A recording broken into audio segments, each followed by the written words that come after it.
when you're going on this journey of business, the first thing you need to be is honest. Like you know, you need to be, the foundation of your business needs to be honesty. Yeah. Because you need honesty, you know, stretches into so many different branches as to why it helps you. Yeah. You know, because honesty, as example, it helps you to hire.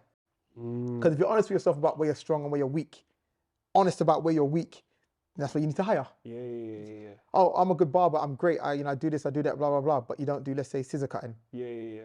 I'm not really good at that. So hire in that area so that when people come into the barbershop, they can get scissor cuts, even if it's not from me, but they can get it done in the barbershop. You know, oh, you know, what else am I not good at? My grammar isn't good. You know, and I hate responding to emails. I'm weak on that. You know, I just don't, and I get overwhelmed by all these different emails when they come in. So anybody I hire when it comes to an assistant, as example with the admin, they need to be really good at those things, because I've acknowledged that's a weakness of mine. So they need to, you know, fill in those gaps. You know, I always tell people, you know, it's good, you know, to know what your strengths are, right? But your strengths are your strengths. And I always say this, your strengths are your sprinters. And why I say that is because your strengths just sprint for you. You know, what you're strong at, you just do. You just notice that if you're good at shaping up, as example, you just do it. And because it's a strength of yours, you probably just won't even notice it, but you know, you just take pride in it. You know, it just sprints for you. So it's good to acknowledge that's what you're good at and that's a strength of yours, but focusing all your energy just on your strengths and not acknowledging what your weaknesses are is where the cracks in your business come.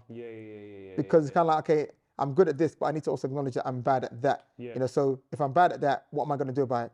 Am I going to improve? Am I going to do a course to do it? Am I going to hire someone in that space there? So, you know, those is where your business, that's where your business fails. Is those cracks there. Your strengths are going to sprint anyway. You can't help it. Like the things which I'm good at, I can't help. One of the things I'm good at is I'm a hard worker. But I can't help that. I actually have to pull myself back from working hard. That's just one of my strengths, you know. So, you know, I had to say, you know, and even like, I remember the receptionist saying to me last year, I said, last year, I'm going to stop doing the 4 or 5 a.m. starts. You know, I'm going to stop it this year. This is what I was saying last year. And I was getting towards the end of the year. I remember the receptionist, Chantel, she was saying to me, you're still doing 5 a.m.? And like, it's almost like weekly, like that November period. She's kind of like, you said you're going to stop it beforehand. You're still doing 5 a.m.s? She'd look at my schedule. You're still doing 5 a.m.s?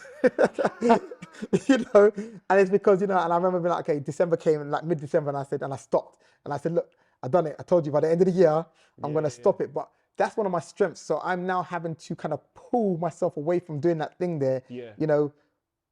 So in my business, it's best now to spend some time focusing on what are my weaknesses.